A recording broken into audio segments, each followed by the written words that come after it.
Chameleon FM.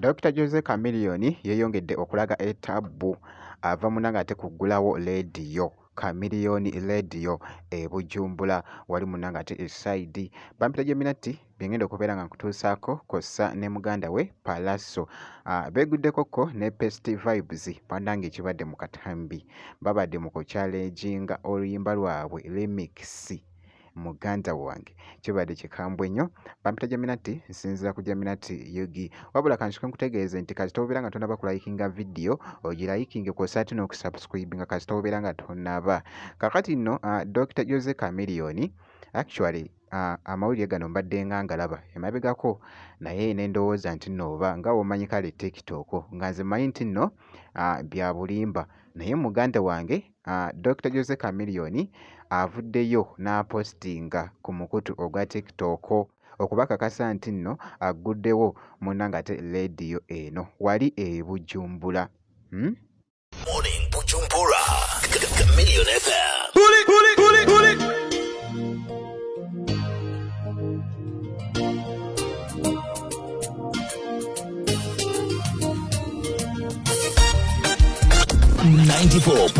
Chameleon FM. Chameleon FM. Nkugambye bikyagenda mu maaso munanga ate okutambula.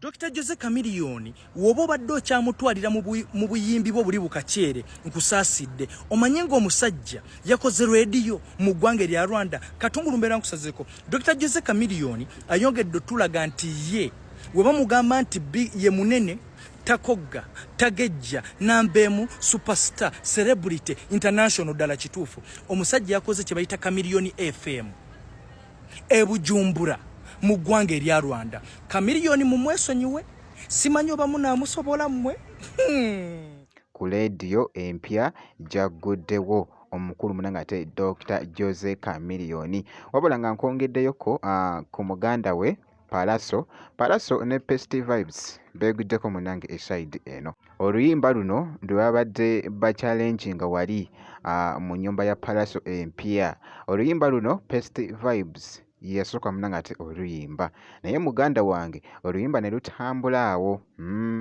ne luyitinga kakati ne balukolamu remix ne Palaso Pest Vibes kosa ate ne Palaso nga bogezaako okulaba babadde wali mu buddansi. Oh my god.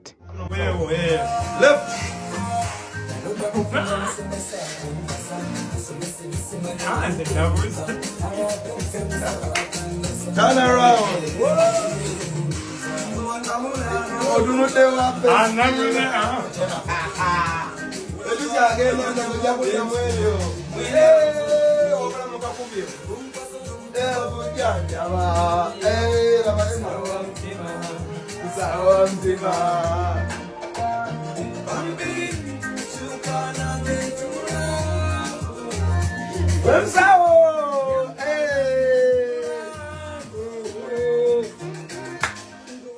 By the way, ne Palaso ali omu ku bayimbi abaagala ennyo munanga ate okusitula talanta empya oba ento munange esaidi Palaso naye munange ali omu ku abo era nga nalabako ko wali ne ku mwana mulenzi simwerabidde erinnya akayimba ako n'abakyala n'abakyala it was a remix it was a collab mwali muko n'omuwala oh my god mbeerabidde naye nga tayito munanga ate n'abakyala akayimba ako by the way n'abaana abo omuwala n'omulenzi talanta empya Palaso ali omu munanga ate kubaagala okusitula munanga ate emijiji emito mu music industry munanga ate wano esaidi wabula pointi bwenkoze kakasa nti osubscribinga ebisigadde byonna obiturekere kasita obeera nga osubscribinze.